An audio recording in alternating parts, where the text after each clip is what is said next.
Selamat malam Bapak Ibu dan saudara-saudaraku sekalian, para sobat dan handai tolan. Kita bertemu kembali dalam channel kita Lifelong Education. Dengan channel ini, pendidikan sepanjang hayat, kita hendak memperlengkapi Bapak Ibu saudara-saudara, para sobat dan handai tolan dengan sejumlah ilmu pengetahuan mendasar yang patut dimiliki oleh setiap orang, mulai dari dia masa kecil, studi, sekolah, kuliah, bekerja, berumah tangga, meniti karir, masuk parubaya sampai masa tua, dan sampai dengan menghadapi kematiannya. Masing-masing orang melewati fase-fase itu haruslah menjalaninya secara benar. Oleh karena itu dia perlu diperlengkapi dengan sejumlah pengetahuan-pengetahuan dasar yang penting. Pada kesempatan kita kali ini, kita akan mengupas satu tema, yaitu junk food, makanan sampah. Istilah junk food berasal dari bahasa Inggris dan diterjemahkan ke dalam bahasa Indonesia, makanan sampah. Walaupun terjemahan ini masih bisa dipertanyakan. Namun kita perlu menyadari tentang konsep junk food ini dalam bidang kesehatan. Dan betapa pentingnya setelah kita tahu, kita menghindari makanan junk food atau makanan sampah. Bagaimana memahami hal ini? 15 tahun lalu, ketika saya mengajar di Bandung, di kampus kami kedatangan seorang dokter dari Amerika Serikat. Beliau datang berkunjung melihat kampus, lalu memberikan satu sesi ceramah sekitar 1 jam lebih. Pada waktu itu, materi yang disampaikannya begitu menarik.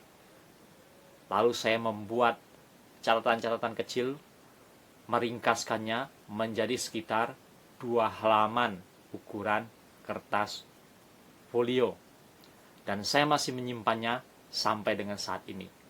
Ada satu hal yang dia bahas yang masih sangat saya ingat dengan fresh sampai saat ini. Dia berbicara tentang makanan yang dinamakan donat. Banyak orang begitu senang makan donat, dari anak kecil, usia muda sampai dengan orang tua. Nah, donat ini merupakan salah satu contoh stereotip dari makanan sampah atau junk food. Mengapa demikian? Beliau menjelaskan, donat itu terbuat dari tepung. Tepung yang dihaluskan sampai begitu halus. Kita tahu bahwa tepung itu terbuat dari terigu, dari gandum. Sementara gandum itu adalah makanan yang berkualitas. Namun gandum yang dihaluskan sampai begitu halus, dia menjadi junk food. Lalu tepung ini diolah dan digoreng. Setelah digoreng, dia diolesi dengan gula, yaitu gula yang sangat halus. Gula yang sangat halus ini pun tidak baik bagi kesehatan. Nah, oleh karena itu, si dokter berkesimpulan bahwa donat merupakan contoh konkret dan stereotip dari junk food atau makanan sampah.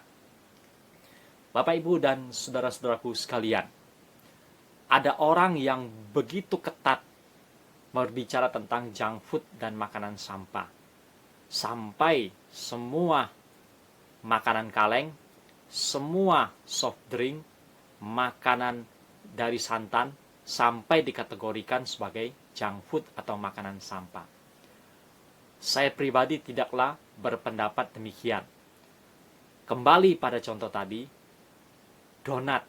Donat merupakan stereotip dari makanan sampah atau junk food.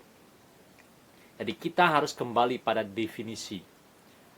Definisi yang baik tentang junk food atau makanan sampah adalah makanan yang tinggi kalorinya dengan gula dan lemak. Pada waktu yang sama, makanan-makanan tersebut miskin protein, miskin serat, miskin vitamin, miskin mineral, dan zat-zat gizi lainnya. Itulah definisi umum tentang junk food atau makanan sampah. Nah, kita setelah memahami hal ini, maka kita masih bisa tambahkan pada junk food atau makanan sampah itu sebenarnya adalah mie instan. Lalu kita masih bisa mungkin menambahkan beraneka macam ragam biskuit atau makanan-makanan snack anak-anak sekarang yang banyak dibungkus kecil-kecil dijual, yaitu semacam ciki-cikian. Kategori-kategori itu bisa dimasukkan sebagai junk food, makanan sampah. Saudara-saudaraku sekalian, Bapak, Ibu, dan saudara-saudari, bagi saya kita harus juga mendefinisikan, menggunakan istilah yang lebih baik untuk makanan sampah atau junk food.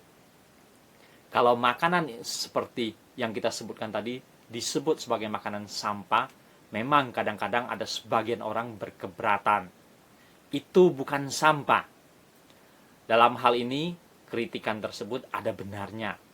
Maka bagi saya lebih suka menerjemahkan junk food itu sebagai makanan kosong.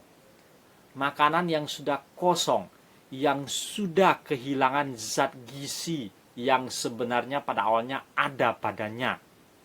Gandum yang utuh dihaluskan menjadi tepung, lalu diproses, dimasak, goreng, dan seterusnya, maka dia tinggallah makanan kosong. Dia kehilangan zat-zat gizi yang berharga padanya. Biarlah kita menyadari akan hal ini. Dan Bapak, Ibu, saudara-saudaraku sekalian, para sobat dan handai tolan, dalam kehidupan kita sehari-hari, kita harus menjaga makanan diri kita sendiri, makanan untuk keluarga kita, dan makanan untuk anak-anak kita, bahkan makanan untuk orang tua kita. Mereka harus dicegah dari mengkonsumsi makanan-makanan kosong, makanan-makanan junk food. Biarlah mereka kembali pada makanan-makanan yang utuh, makanan-makanan yang masih lengkap zat-zat gizi yang memang ada pada dirinya sendiri. Biarlah kita menyadari hal ini, dan mulai hari ini, biarlah kita menghindari junk food, menghindari makanan sampah, menghindari makanan kosong. Pertemuan kita pada malam hari ini sampai sekian. Kita akan bertemu lagi dalam channel kita Lifelong Education, pendidikan sepanjang hayat.